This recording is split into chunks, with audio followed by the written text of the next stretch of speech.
So, ladies and gentlemen, today we are getting a little bit out of our Lafayette zone. We are going to talk about some history that happened before Lafayette arrived in America, but there is a Lafayette connection, and you'll see that later on in the evening, I'm sure. Tonight we welcome our guest speaker, Don Ryan, and Don Ryan is a lifelong history buff. In 2018, Don became a volunteer for the National Park Service, serving as a docent at the Bunker Hill Monument Park in Charlestown. As part of his assignment, Don answers visitors' questions and gives talks about the Battle of Bunker Hill, educating audiences not only from across the United States, but across the world. Don's book, Colonel William Prescott, the heroic commander of the Battle of Bunker Hill, traces Prescott's patriotic life from his birth in 1726 to his death in 1795. You want to do chat and say His book was released in the United States in 2025. Don graduated with a BA in economics from Boston College and an MS in the resource economics from the University of Massachusetts Amherst. He had a long career at working as an economist and a policy analyst in both private and public sectors before turning his energies to study American history. Don is probably going to be rooting for the Patriots on Sunday. Would everybody please mute? I'm going to ask everybody to mute, and I'm going to introduce Don. Don, I'm going to bring you up here. And Don, there you go. I'm going to ask you to take it away, please. Okay, great. Well, thanks for sharing your evening with me, everybody. I'm really excited about this opportunity to speak to you. Could everybody mute, please? I'm going to ask everybody to mute. Thank you. Go ahead, Don. Okay. And you're going to bring up he's bringing up his slides.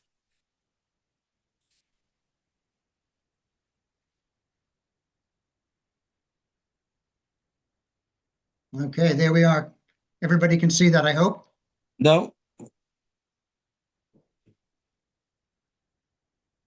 I cannot see the slides. No, I can't see the slides. I'm sorry. Oh. Let me see that again.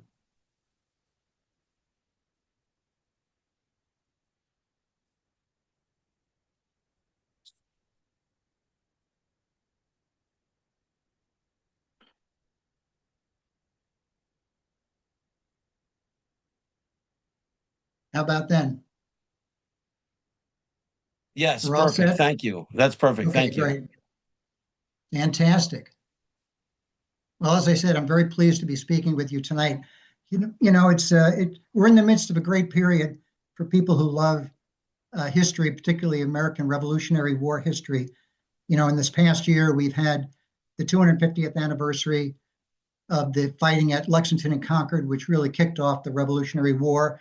We had the 250th anniversary of the Battle of Bunker Hill, the first major battle and one of the most consequential battles in American history. In March, middle of March, we're going to celebrate on March 17th, Evacuation Day, which was when the British were forced out of Boston. And of course, on July 4th, we will celebrate the 250th anniversary of the Declaration of Independence.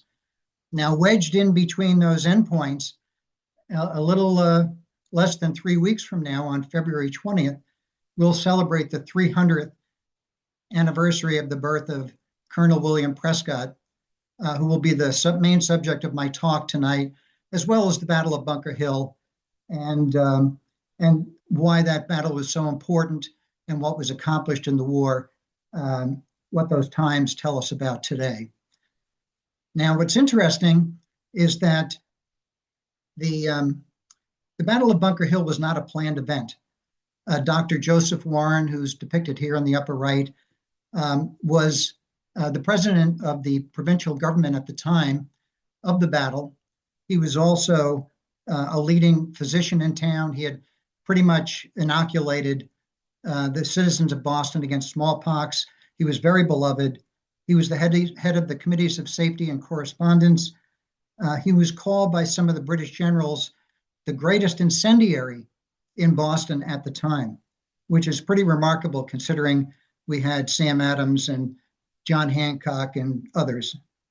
Now, he had learned through an informant, a, quote, gentleman of unquestioned veracity, that the British were intending to attack the heights north of Boston in Charlestown, as well as the heights in Dorchester, south of Boston, on June 18th, a Sunday, when they thought that the Americans would either be at church or sleeping.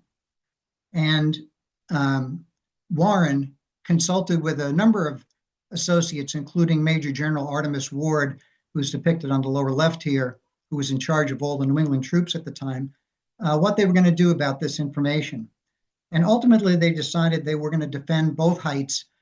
They didn't want the British to get a foothold in those areas. And so Artemus Ward gave orders to William Prescott to possess and fortify Bunker's Hill in Charlestown. Now, Charlestown is a 1 square mile peninsula that's just off the tip of downtown Boston. I'll show you in a map in a second. But Bunker's Hill was named after George Bunker, who was a landowner in the area. And that area was about 116 feet above sea level, the highest point in Charlestown. And Ward wanted to build a defensive fortification there to prevent the British, if they did attack Charlestown, from crossing into neighboring Cambridge and attacking the major force of the American troops in Harvard Square. So his instructions were to go to Bunker's Hill, build a defensive fort. But when he got to Charlestown on Friday evening, the 16th, he and Israel Putnam, the famous general from Connecticut, and others reconnoitered the waterfront around Charlestown and decided instead to build the fort on Breed's Hill, which was about a third of a mile closer to Boston. Now, I'll show you a quick map here in a second. Here it is. So this is the 1 square mile Charlestown.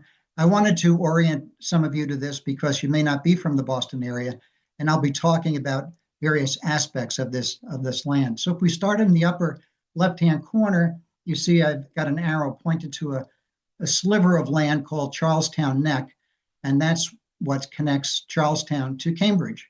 Harvard Square is about a 3.5 mile walk from Charlestown. Next down, you can see where Bunker Hill is, where actually a defensive barrier was built. None of the fighting happened there, and it's where Israel Putnam spent most of the time during the battle. The fort on Breed's Hill, you can see, is kind of square in the middle of the peninsula. It's about 61 feet above sea level, so it's not as tall as Bunker Hill.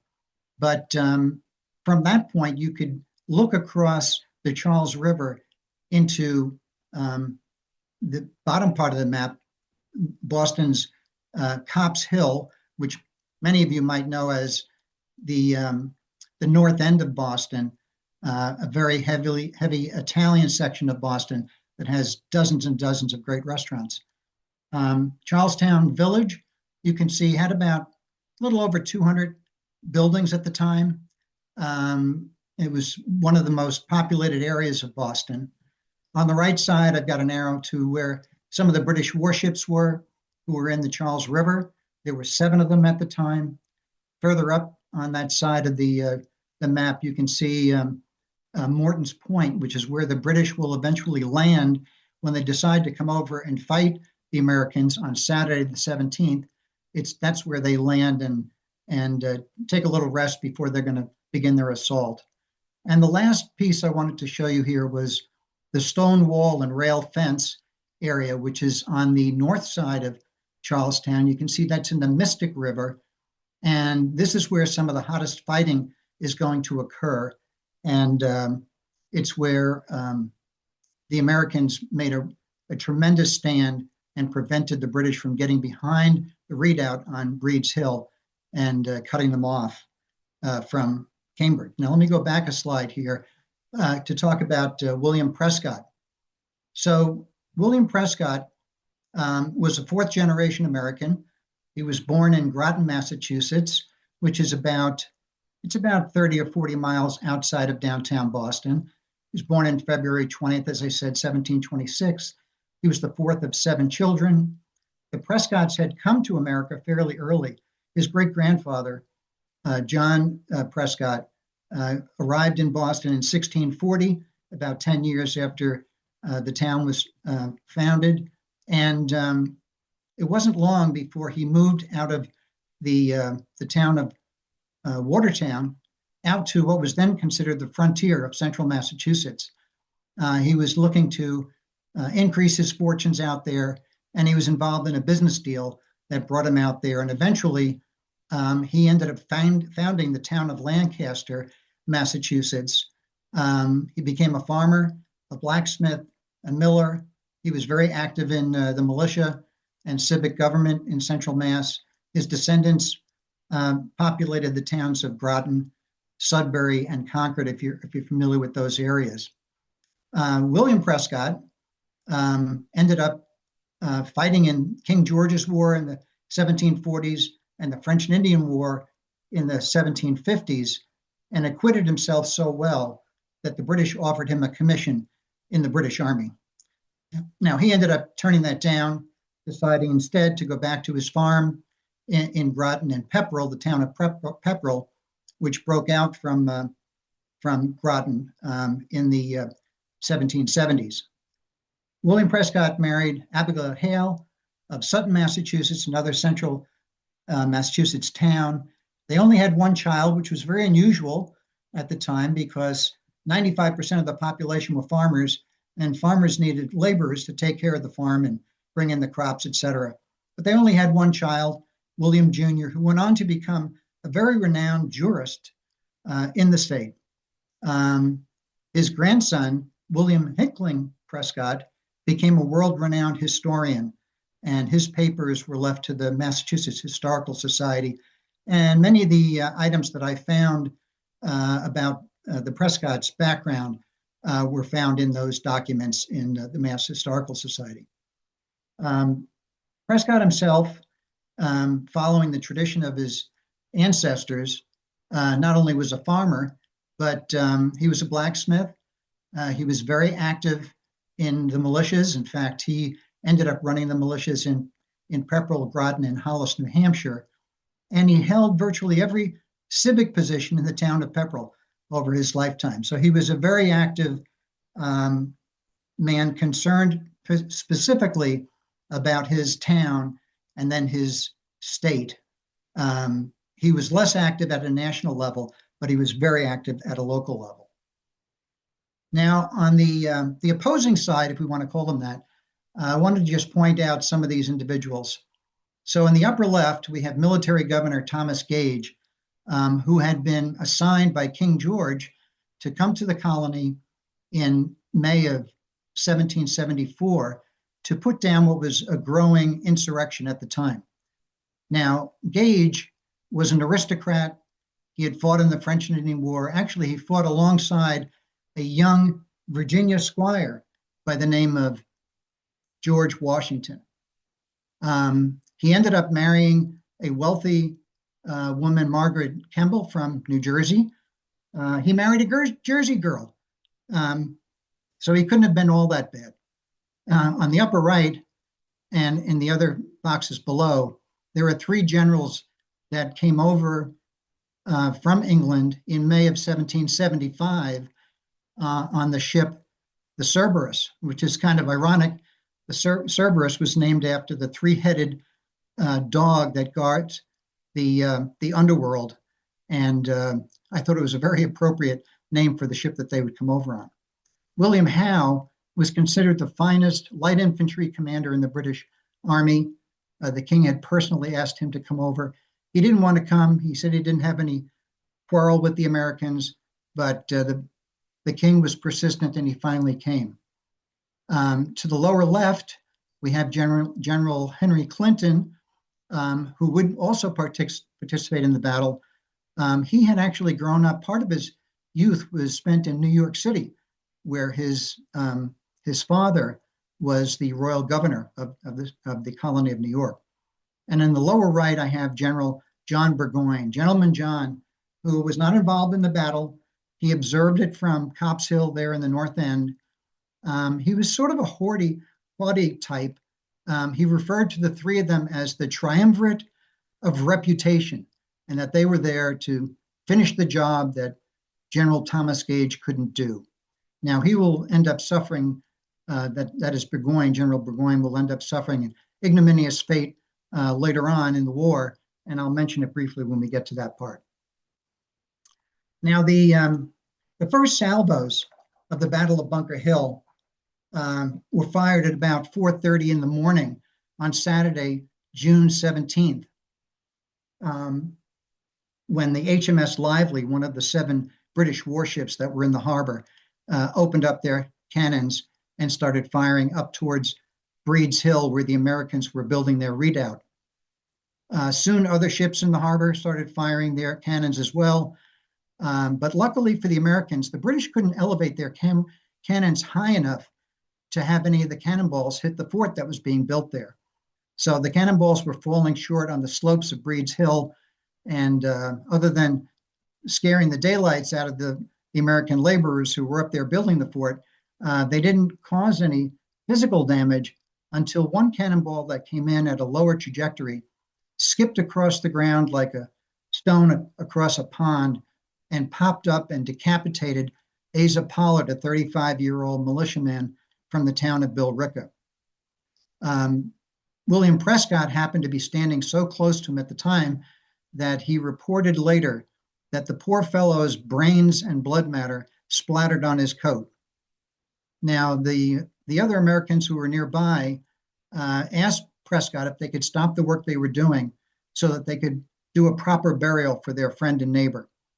And Prescott implored them to keep working because he said, hey, the British don't like what we're doing up here, and they're definitely going to come over and we're going to have an interaction with them today. We've got to get the fort completed. So just go off and bury him, he said in kind of a stern voice. But as he walked away, he could see that the men were very upset. So then he did a remarkable thing. Prescott mounted the redoubt that was being built, and the redoubt or fort was a 6-foot high, 140-foot by 120-foot rectangle with a trench in the front that would prevent the British, hopefully prevent the British from climbing into the fort. And Prescott, who was about 6'2", much taller than the average American at the time, mounted the wall and started pacing back and forth, urging his men on to complete the work, get the fort done. And at one point, he reached over to the right side of the fort, the southeast side, the closest fort to downtown Boston and Copp's Hill, and suspecting that maybe some British were up there looking at what they were doing, he turned toward them and doffed his cap to them. This guy had a lot of moxie. As we'll find out in many instances, he showed extraordinary courage on this particular day. And he was trying to show by his own courage that there he was standing on top of the redoubt, the perfect target for the British, but he was trying to instill in his men the confidence that they could do their work and not get harmed. Now, as it turned out, there were some people in the North End that were watching what the Americans were doing. In fact, Military Governor Thomas Gage was there, and with him was a senior aide by the name of Abijah Willard. Now, Gage looked through his spyglass and then handed it to Willard and said, "Who is in command up there?" Willard looked through the spyglass and said, "It's Prescott." And he knew it was Prescott because Willard was Prescott's brother-in-law. How about that for a coincidence? It was a small town. And Gage said to him, "Well, is he going to fight?" And Willard said, "He's an old soldier, but he will fight you to his last drop of blood. He will fight you to the gates of hell." And he knew this because the two men had met at Prescott's house in Pepperell some weeks earlier. And Willard warned him that with the growing tensions that were going on in Boston at the time and in Massachusetts generally, that Prescott could be in danger, depending on what he did. He could lose his farm, he could lose his life. And Prescott said, "I have given that some consideration, and I find it probable that I will be found in arms," meaning I will be standing with the Americans. and I will not be taken alive, he said. The Tories shall not have the satisfaction of seeing me hang. So when Willard related that to Gage, Gage said, well, then we must capture the works. And they decided to move up their battle plan from Sunday the 18th to Saturday morning the 17th. Now, what's interesting is that the cannonade continued throughout the day while the men were continuing their work on the fort. And this is a pretty good depiction of what it looked like. And but about mid-afternoon, about 3 o'clock in the afternoon, the cannonade stopped. The British by this time had crossed the harbor and had landed at Morton's Point. They had spent a couple of hours lounging around, having lunch, and now they were beginning to line up and getting prepared for their assault. And when the cannonade ended, one of the Americans there said it was the awful pause. A deadly silence fell across the field. And you can see in this quote I have here in the bottom, one of the American soldiers, Peter Brown, wrote a note to his mother at the time that said, "We have all been brought here to be slain," and he actually suspected there might have been some treachery in bringing those men there. Now, what I'd like you to do is to put yourself inside that fort at that time, 3 o'clock in the afternoon on Saturday, June 17th. And you're looking down the slopes of Breed's Hill towards the waterfront, and there are about 1,500 British soldiers in their bright red uniforms carrying the Brown Bess musket with a 17-inch bayonet on it. As you look down the waterfront, it's about a half a mile away.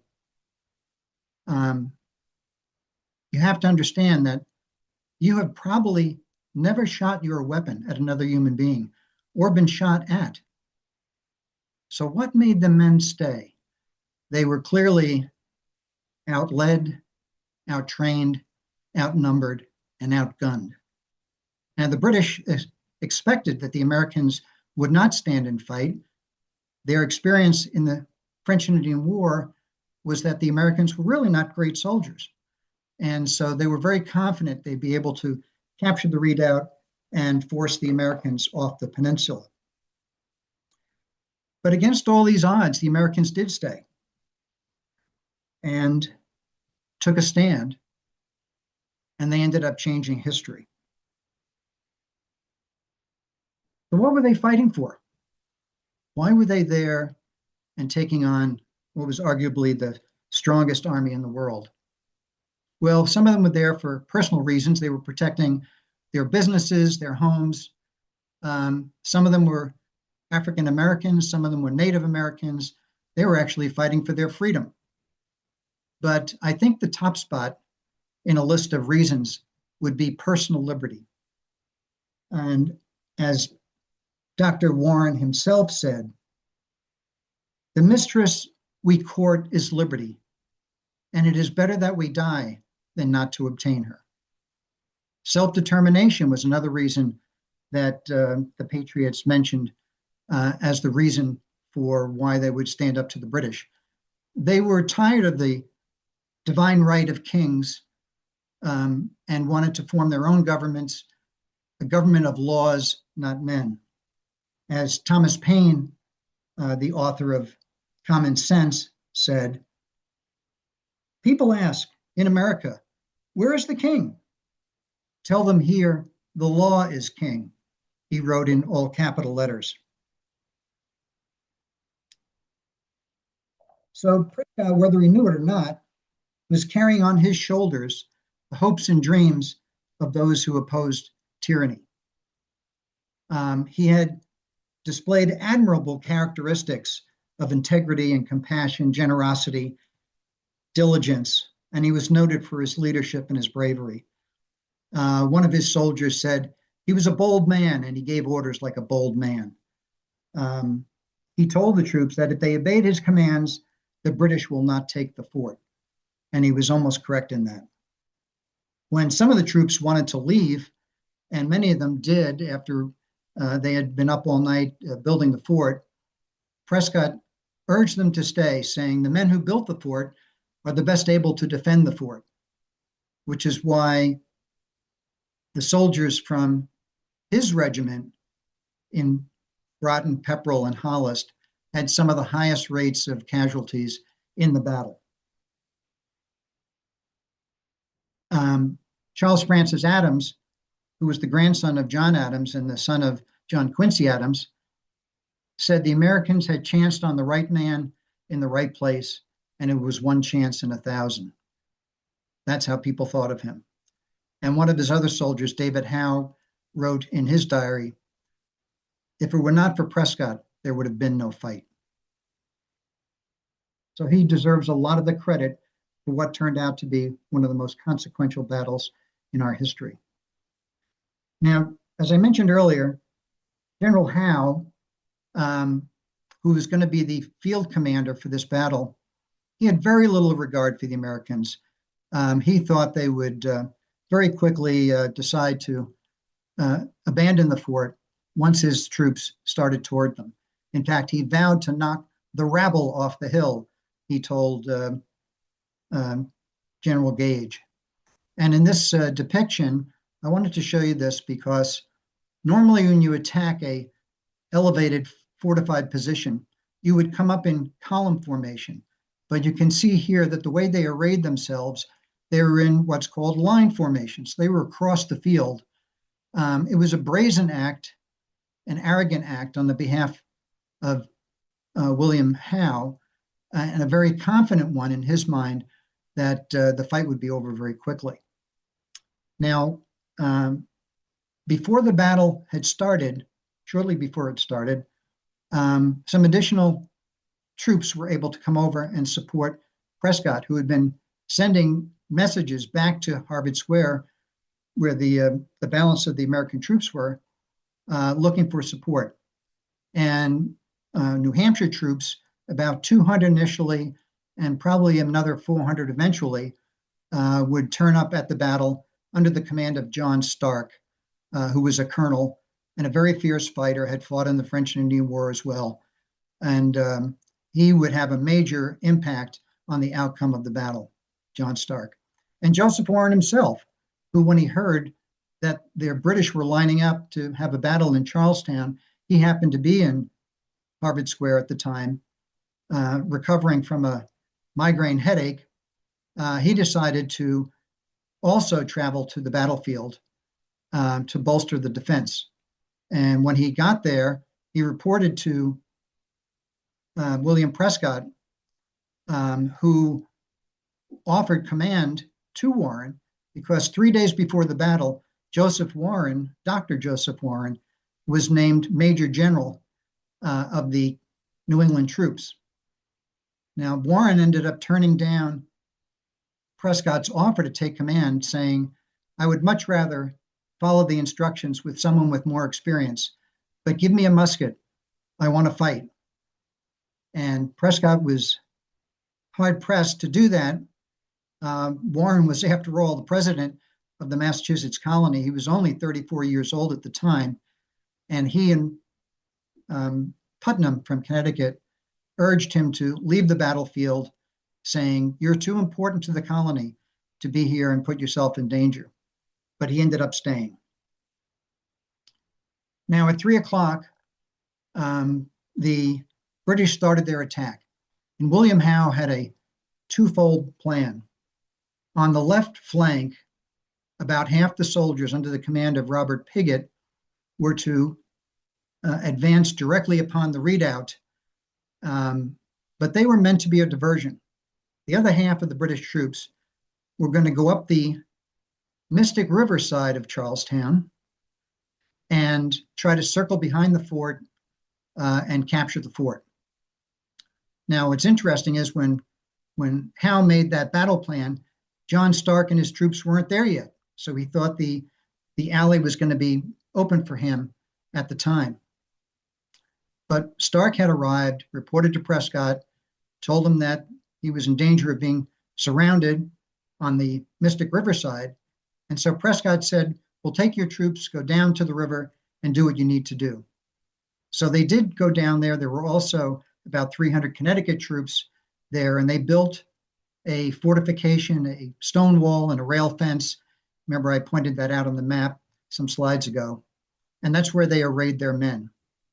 Now, at 3 o'clock, as Robert Piggott is heading up the hill with his soldiers, on the right flank, William Howe on his horse, walking alongside him is an aide carrying a tray with a decanter of wine on it. And I'm not sure that's how I'd want to walk into battle, but he was so confident that he was just kind of sauntering up there.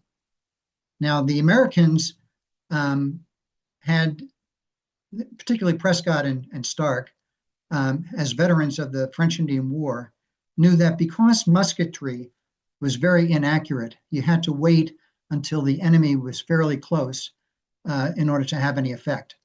So they were giving instructions to their men, and they're almost like on-the-job training.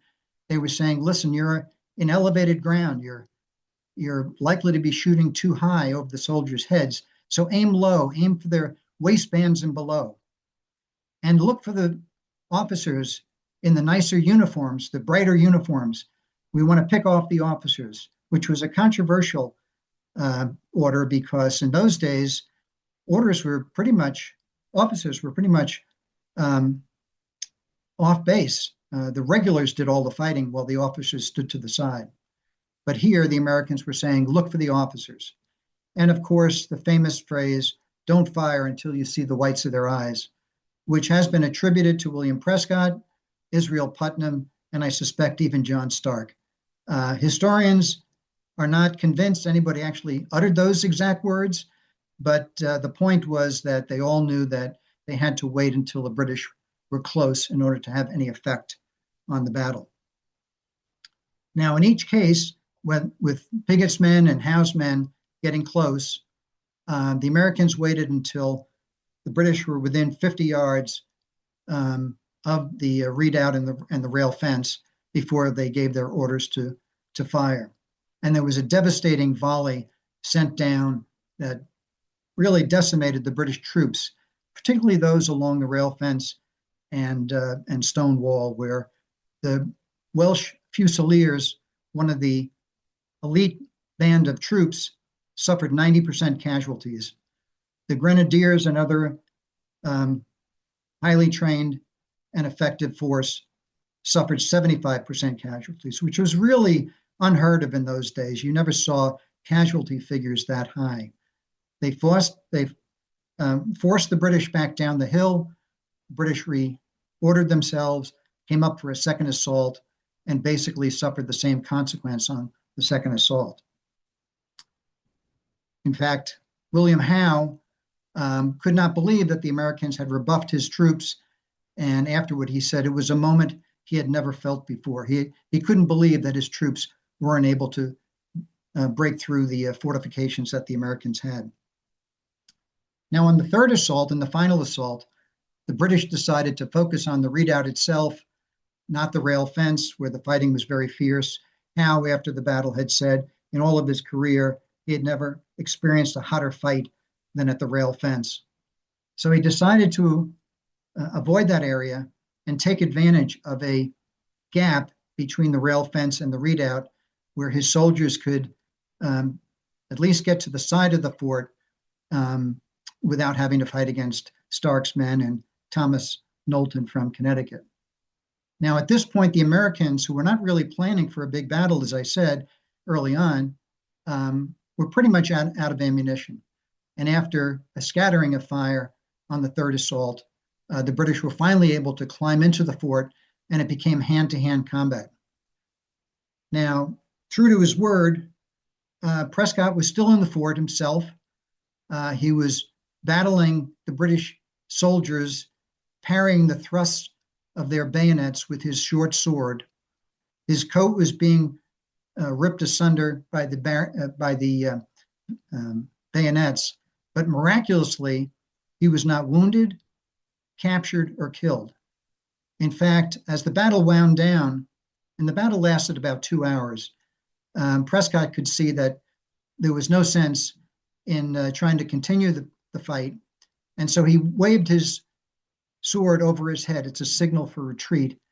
and the Americans started fleeing through the back of the redoubt, heading back to Cambridge as fast as they could. Now, one of the last people killed at the battle site was Dr. Joseph Warren, who stayed there the entire time. He was trying to rally some of the men for one last volley, and he was shot under the eye and was killed instantly.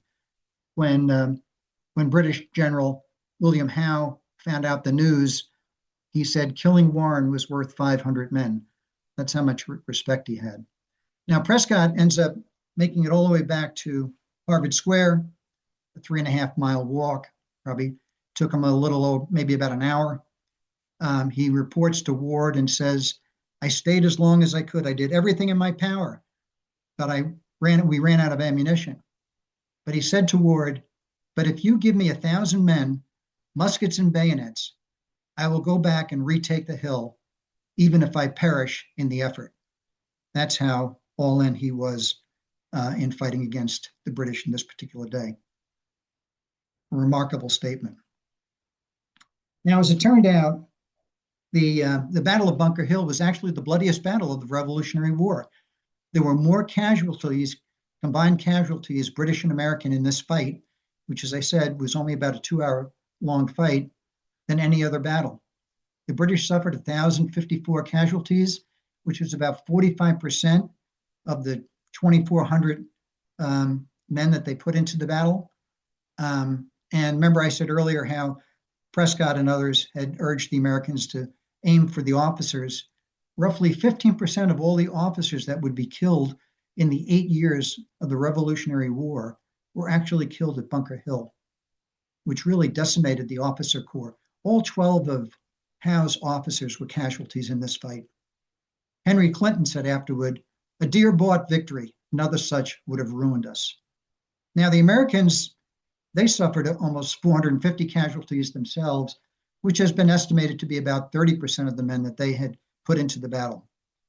But General Nathaniel Greene from Rhode Island, who was not at this battle, but when he heard about it, said, I wish we could sell them another hill at the same price.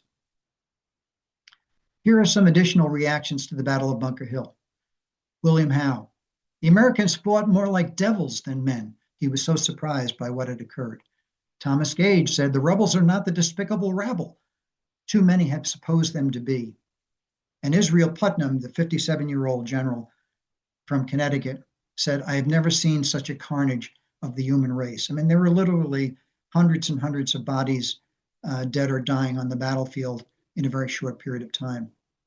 Now, John Stark, for his part, he said, we remain in good spirits yet, even though they had lost the battle and had to flee the peninsula. Where we have lost one, they have lost three. Now, his math may have been a little off, but he certainly was in good spirits with what they were able to accomplish. James Knowles, a Connecticut soldier, said, I think yesterday was a glorious day. And probably the most realistic assessment I found in the archives of the U.S. Army when they talked about the Battle of Bunker Hill. They keep a chronological history of the Army right up till today. And in the chapter on Bunker Hill, I found this sentence to be fairly kind of accurate.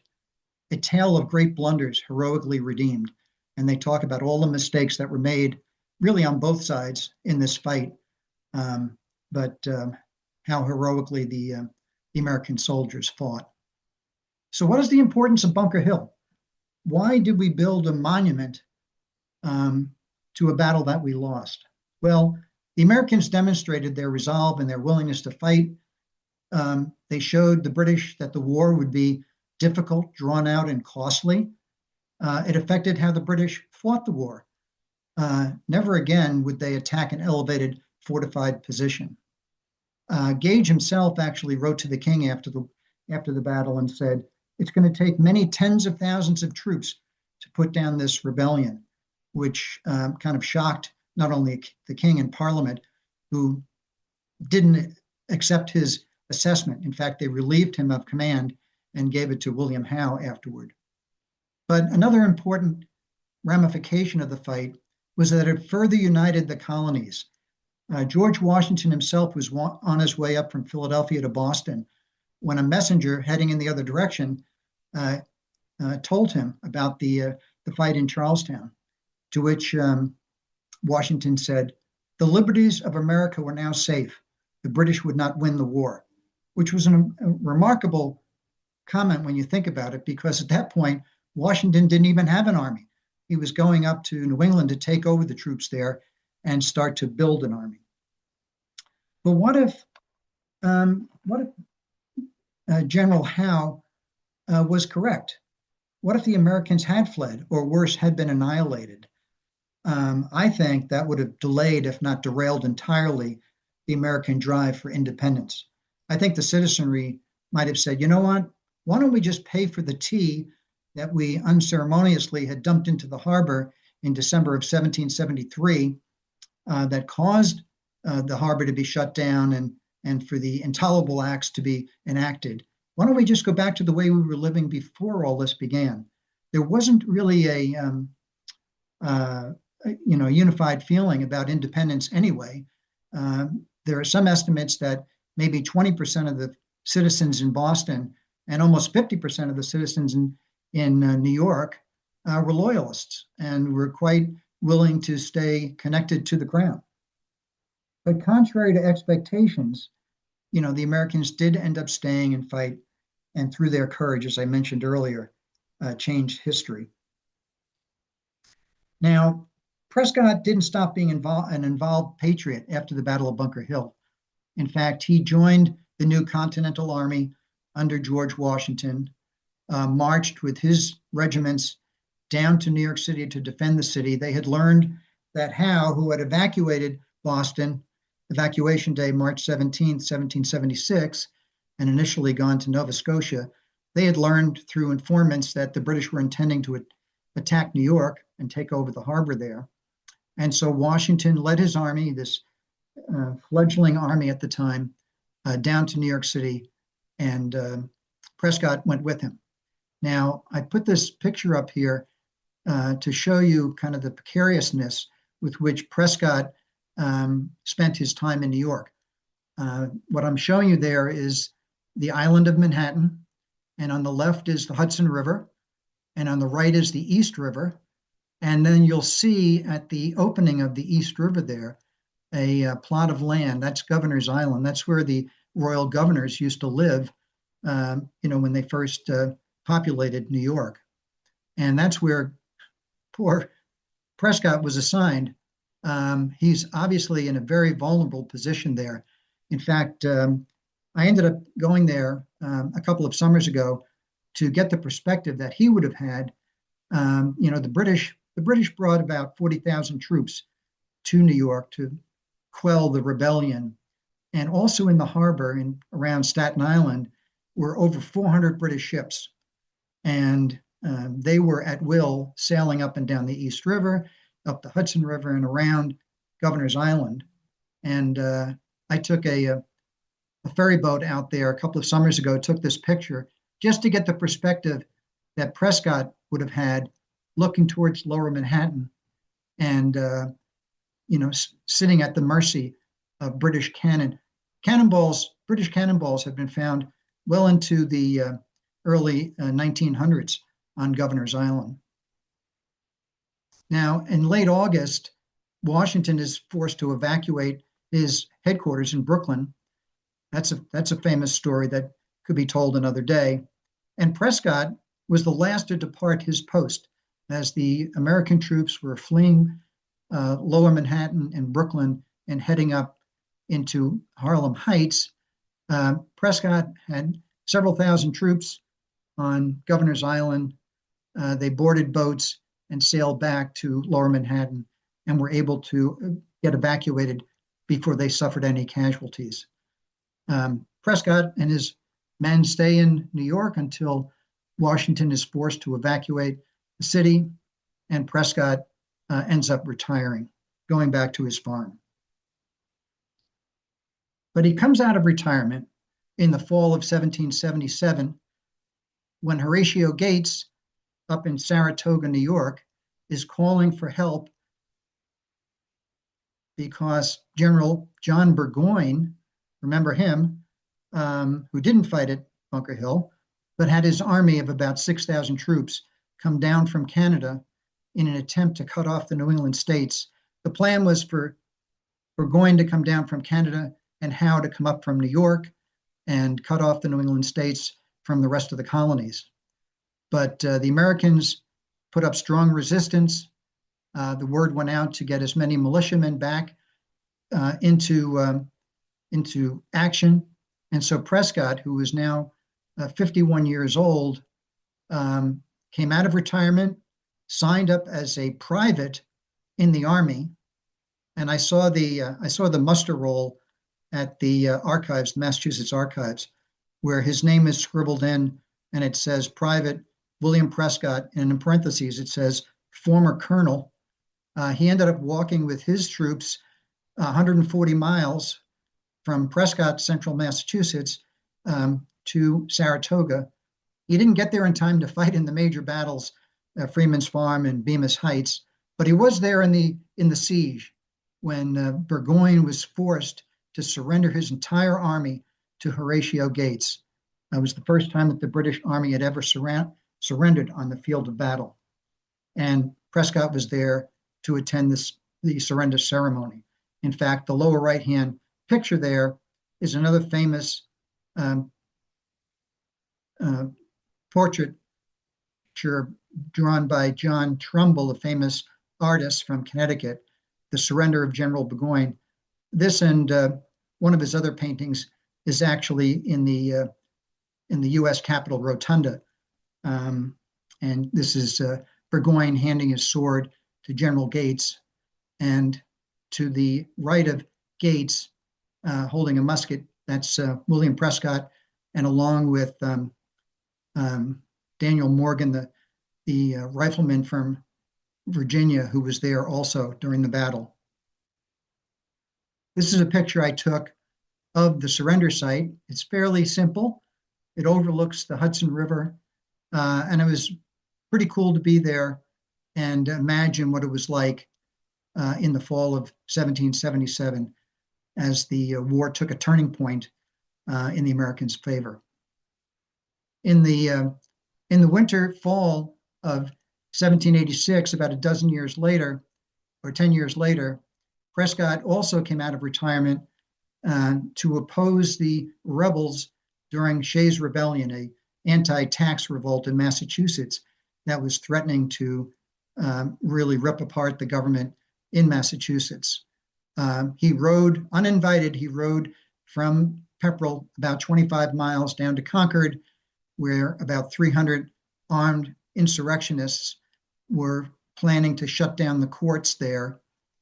He became part of a committee to find a resolution to the conflict, and he ended up negotiating with his former officer that he had recruited during the French and Indian War, a former neighbor and now the lead insurgent, Job Shattuck, who had grown up in Groton like Prescott had, and they were able to avert violence. It was looking pretty bad there for a while with 300 armed insurrectionists threatening the judges and so forth in the city. Prescott also stayed active on the political front the following year when the Constitutional Convention was held and the U.S. Constitution was drafted, came out in September 17th, 1787, and had to be ratified by each of the states. And Prescott, in the town of Pepperell, was involved in selecting Daniel Fisk to attend for Pepperell in the Massachusetts ratifying convention. So, as I said earlier, throughout his life, he was very civic oriented. He stayed active, and he did everything in his power to make sure that his state of Massachusetts would be on good footing. Prescott ends up dying in October of 1795. I took this picture of his grave, a very simple grave. It's two together there. Prescott is buried in the right, and on the left is Abigail, his wife. who outlived him by about 25 years. It's a very simple gravesite. It's about a block away from the center of town. If you end up sometime going through Pepperell, you might want to pull over and take a look at this. I found it very inspiring. But I put this quote in here from Lorenzo Blood, who was a Pepperell historian, who said, "The Pepperell farmer who commanded the yeomanry of Middlesex at the Battle of Bunker Hill needs no costlier or more imposing mausoleum. His epitaph might well be Exegi Monumentum Are Perennius, which translates to, I have built a monument more enduring than bronze." And I thought that was a fantastic quote to his honor. Now, here are a couple of other things I wanted to, I'm just about at the end of the presentation here. Light Horse Harry Lee, the father of Robert E. Lee, Revolutionary War general, excuse me, said, "When the future generations shall inquire, where are the men who gained the highest price of glory in the arduous contest which ushered in our nation's birth? Upon Prescott and his companions in arms will the eye of history beam." This was a quote at the end of about almost 5 years after he had died. Daniel Webster, the estimable Daniel Webster, said, "If it were proper to give the battle a name, it should be called Prescott's Battle." And this is the statue that stands on Breed's Hill. It's the only statue there. It was sculpted by William Wetmore Story in Rome in 1880 and dedicated on June 17th, 1881. Now, Chuck had mentioned a connection to Lafayette, and you can probably tell this part of the story better than I can, you folks, given your interest in Lafayette. But 50 years after the battle, the Bunker Hill Monument Association decided to build a permanent monument to the battle and started a fundraiser. The obelisk wasn't completed until 1843. Took them 18 years to build it. The cornerstone was laid by the Marquis de Lafayette, who was touring the United States at the time. I took this picture on the left during the 200th anniversary ceremony of the laying of the cornerstone, and that's a Lafayette reenactor there who participated. It was a very interesting event. Massachusetts Governor Healy, Mayor Wu, other dignitaries from Boston were there. A number of generals and retired generals, not only from the US, but from England, were there for this ceremony, and they reenacted what occurred on that day. You know, when the monument was completed, it was the tallest structure in the United States. Over 100,000 dignitaries and visitors attended the ceremony. And as you may know, soil from Bunker Hill, or actually Breed's Hill, was sent to France to be placed at the request of Lafayette on his grave in 1834.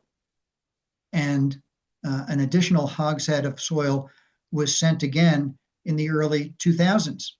And there are intentions to do that periodically. So pretty remarkable experience. The ceremonies that day were fantastic to be a part of and hear about the wonderful acts that Lafayette took part in celebrating the groundbreaking of the monument. Now, my last slide is, what are our responsibilities today? Well, first of all, we need to remember what it takes to secure our goals and ideals, the sacrifices, the unity, the commitment, and the bravery that the soldiers and their wives 250 years ago displayed to achieve our freedom. We also need to heed the warning of the framers who feared a return to monarchy when they were debating the development of the US Constitution. There was a big fear that if they weren't able to succeed in their work, that monarchy would again return to the states. Third, for those who oppose autocracy and authoritarianism and believe that no one is above the law, I feel that we too must take a stand.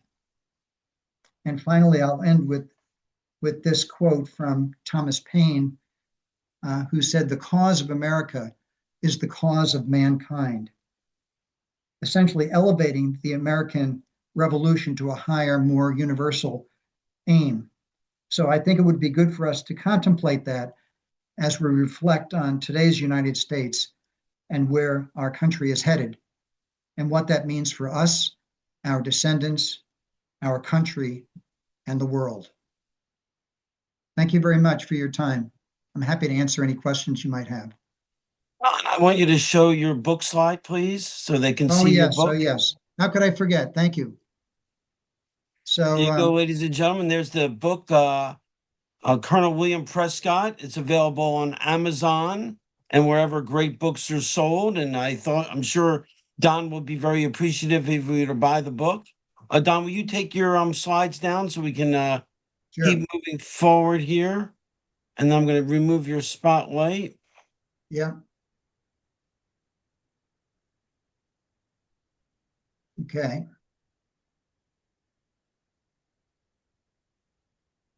Don, one of the questions that came up, and as soon as you can get that sharing off, that would be great.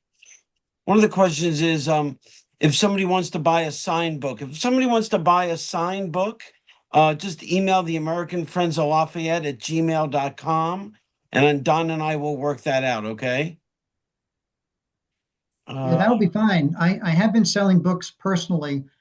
This is the first book that I have published, and so I'm new to the process. It has been well received, and I've been doing some local talks in the Boston area, and I will bring some books with me and sign them there and inscribe them, and chat with people. I've met some descendants of people who fought at the battle, who've been very inspirational. Now 250 years later, talking about their ancestors. Actually, one of them came up to me and said she had the musket that Asa Pollard had, the poor gentleman who was decapitated, the first casualty of the war, who was decapitated when hit by a cannonball. And her ancestor actually retrieved Pollard's musket and has had it in the family all these years.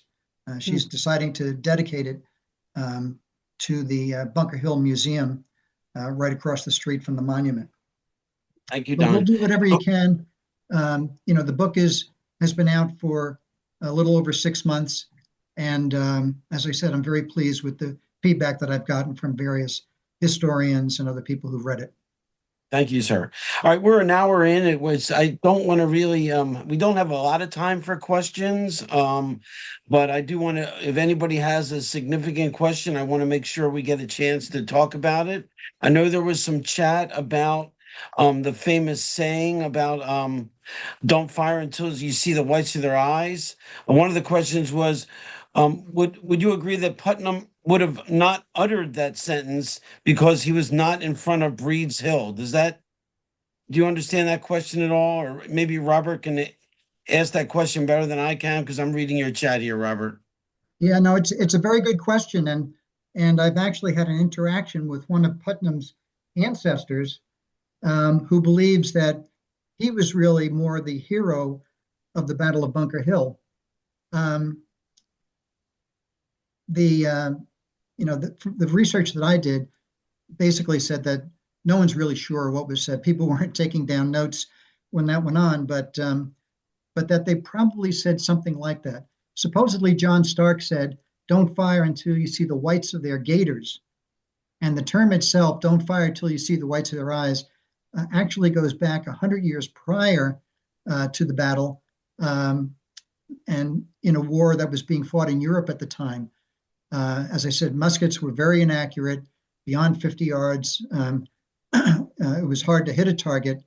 The author, Rick Atkinson, who's written a couple of books now on the Revolution as part of a trilogy he's doing, has estimated that it might have taken 100 to 200 shots for someone to hit somebody out on a battlefield if they were beyond 50 or 100 yards.